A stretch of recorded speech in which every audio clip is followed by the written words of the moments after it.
Well, hello, Mom. Welcome to the Magical Mystery School, and thank you so much for coming back to Symbols of the Tarot, Class 20, and we're going to be talking about Key 19, the Sun.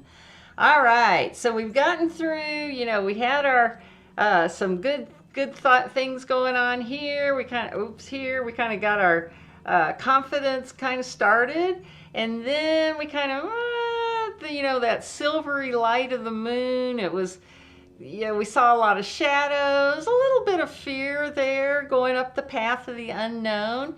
But now the dawn has broken and we are in full, we can see everything. Things just don't seem so scary. We feel confident. This little kid on his horse here is full of vitality and enthusiasm. And we're just, we don't feel so confused like we did during the moon card, part of our journey here, our fool's journey. And this sun is also telling us that we've really learning to accept the solar energy, that radiant light. And that's why when I call all my subscribers my lighthearted subscribers, and I call you lighthearted because yeah, you got to have a sense of humor if you're going to be watching this channel, I hope. Anyway, and also because that light from the source energy, spirit, the universe, whatever you want to call it, is starting to shine through your heart. You have come a long way on this path. Yeah, so let's even just look at this. Look at all these cards that you've gone through, all these stages of unfoldment that you've been working on so hard. And here we're up to the fifth stage of unfoldment.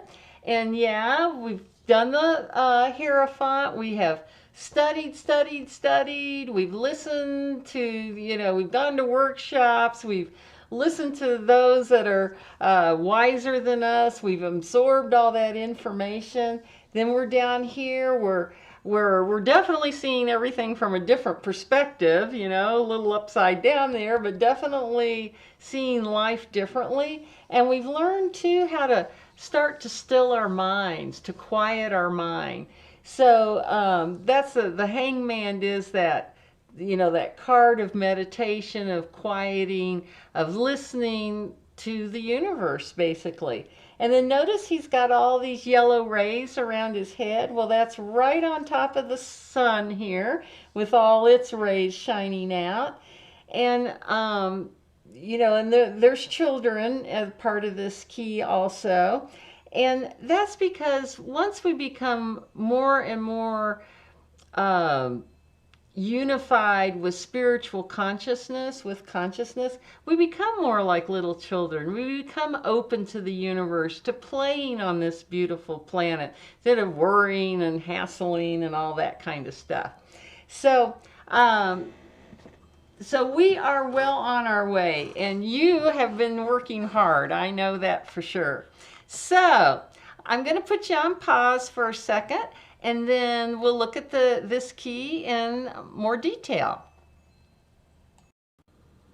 Okay, well, my focus seems to be a little sensitive today, so I'm going to try not to get too many things going on here. But first off, when we look at the Sun card, we can see right off the bat that the Fool is the child here in this Sun card. Look at that, he's got the red feather, he's got a wreath on his head, but now the wreath has blossomed and there's flowers in that wreath. He's riding out again. He doesn't feel like there's no challenge too big that he can't handle. Just like the Fool, felt so confident and optimistic that he was willing to step off this cliff and fall down into the three-dimensional world with ease here. So there really is a radiance and a vitality to this key. So if you are kind of ever feeling down, meditate on this key and hopefully it will help lift your spirits. He's also realizing his greatness, that he can move out into the world and make his mark and that kind of thing. Now, it's also interesting to note here in the Fool card, see how the sun is going right through this rod, right through his mind, and down into his hand. But so there again, we're seeing that the solar consciousness, the self-consciousness coming right into the mind and helping the imagination become stronger and all those kinds of things. And notice the black rod here that his banner is on, very reminiscent of this black rod also. Now, the Hebrew letter is resh. I'm not sure if I'm saying that correctly. I'm always tentative about that. But it does mean head and the face. So this countenance, this does show a relationship to humanity because there's a human face on that sun. But whereas the lunar card the key 18, was the back of the head, a little bit more unconscious. Here we're talking about the head, the full face and front of the head. And this can be also refer us to organizers, directors, any kind of authority or leadership figures. And as soon as we say things like that, what makes us think of the emperor, which is the key for Aries, and the sun is exalted in Aries. So here's our rams, right? Ooh, that focus. So the sun is, again, repeating that idea of leadership and power and moving forward. And then the sun rules Leo, which is key 8, the strength key. And here we're seeing, that gentle dominance of the animal nature in us, basically. And here we're seeing a very much of a unity, a harmony with the animal nature. He doesn't need a saddle or a bridle or anything. He's confidently riding this horse bareback. Now the color for the sun and this key is orange. And the note, if you want to use that for during your meditations or whatever to intone, is D natural. One thing I do need to point out or mention also is, of course, the sun is what we've got to have that to grow and to develop, internally as well as externally, the plants and the animals. But just remember, too much sun can get to be, turn things into a desert. So watch out for that. Okay, numerology-wise, we have 1 + 9 is 10. So that's the Wheel of Fortune. And now we can see how the wheel is orange. So here again, we're starting to see those repetitive patterns, those reminding us of one key to the other. And we can even, I think, kind of see that this wheel does kind of remind us again of that solar face there on the symbol itself. And then if we reduce 10 even further to 1, we'll get the Magician. And this is definitely self-consciousness. Now this card is come on, focus. Darn it. Okay, let me try this.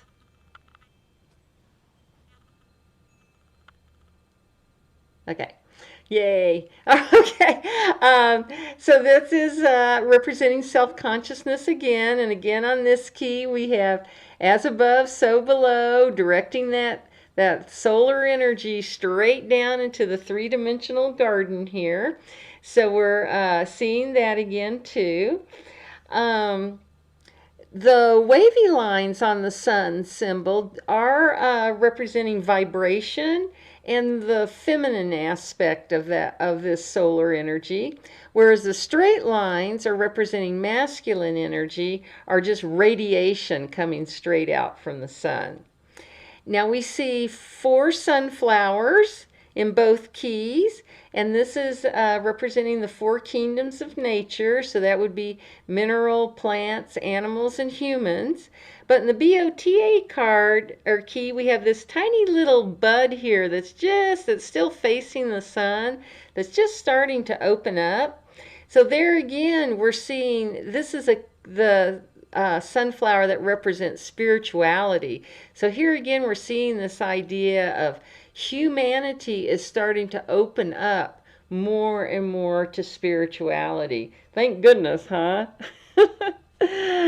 Oh, goodness. Okay, then we also have this wall here in the dividing us and or dividing the back from the front, and that whenever we see a wall, that obviously makes us think of key 7, the chariot, because this is boundaries or one of the symbols for it. And in the BOTA key, we see that it's made up of 5 courses that refer back to the 5 senses.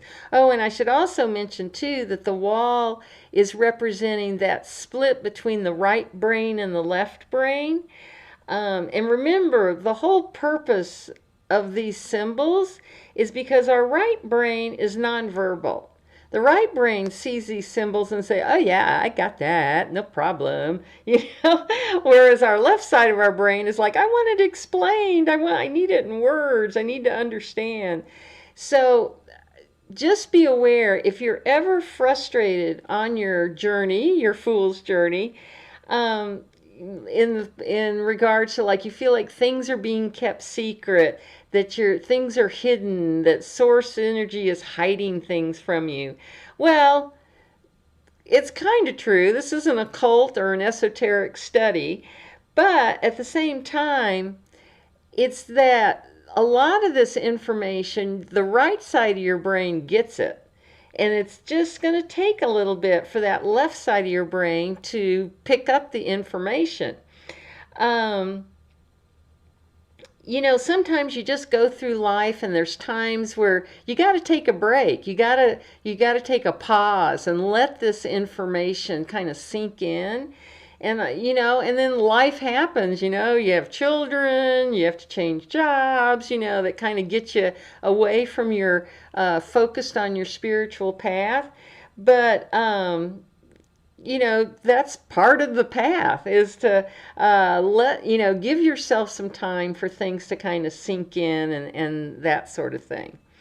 Okay, so I mentioned that the wall is made of 5 courses on the BOTA wall, and that's referring to our 5 senses. And just remember, everything in this world that we're experiencing is through our senses, right? So, and then everything in on this beautiful planet, in this 3D world, that spirit or the universal energy or whatever you want to call it, experiences this world through us, so that it can enjoy this beautiful planet too. So just remember, those 5 senses are a direct conduit, basically, to the from us to the spiritual plane. Now, one thing I really like about this BOTA card, that it has, the girl, the subconsciousness, and the boy, self-consciousness, and they're holding hands. So what it's also saying at this point is that this illumination that we're feeling, we're starting to become aware of these, this left and right side, this self-conscious and subconsciousness. Subconsciousness is actually looking to self-consciousness, because she kind of has her hand pointed, her palm of her hand away from, kind of pushing back the wall, basically. So she's looking to him, who's actually got his palm pointed upward, and receiving this solar energy, so that they can make more sense out of this journey and all the things that we're experiencing here. They both have their feet firmly planted in the fairy ring. And I also see this fairy ring as actually a reflection of the sun, that could be his face, and that would be the area where the rays are, and then that it's kind of almost like a reflection of that sun down in the grass there. Now the boy in this, the child in this, in the Rider-Waite-Smith deck, he's, full of action, full of vibration. He does have this rod with this red banner, and that wave in there is telling us, red, that's bringing Aries back in again, as well as the feminine of the vibration itself. So a little bit of both there. And red is always a color of action. So he's ready to go out into that world. And also notice the tip of his rod here is the same as the tip in the chariot. So again, another call. Oh shoot, did my focus go away again? All right.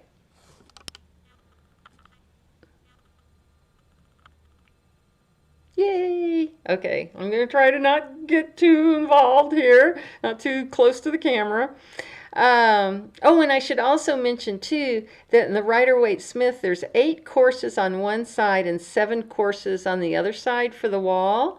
And I think that the 7 would relate to 7, the chariot, bring that in, and the 8 would bring in the strength, the Leo card, which the sun rules.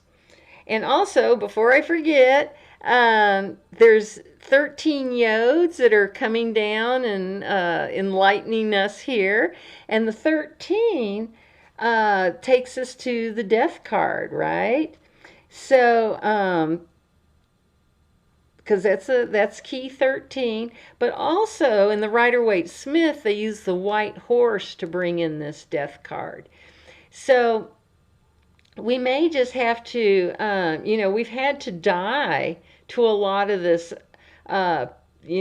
old thinking, old worn out thinking that doesn't help us anymore, to things on the 3D plane that that we just don't need anymore, so that we can go forward. And of course, the characters are nude here because they're innocent. They're ready to birth, they are the birth of new ideas and new experience in life and that type of thing. So so death can be a good thing sometimes. And just to show you some of our historical my historical card, here's from that Marseille deck from the Renaissance time. And you can see it looks pretty similar to the BOTA key. And then this one I just thought is just such a beautiful card. I love the Gilded Tarot. And again, this is a very modern card, but I kind of wanted to show those to you so that you can see how learning these symbols is important, because they're not always in these, or they're even more in the newer cards, or even more abstract. But you can see here they're showing the solar energy, and here's all the different planets: Mercury, Venus, the Earth, Mars, and then here's Jupiter inside the ecliptic. Okay, and she's a feminine energy and Saturn's a masculine energy, so kind of a repetition of this. And then just again inside this ecliptic, just showing us how we've got to go through this process, right, of going around and around the wheel a little bit before we finish up. So just to review, this key is really a key of telling us, we have integrated illumination. We are unified. We're understanding spirit so much more. I mean, more than we ever have. We can live in the now. This is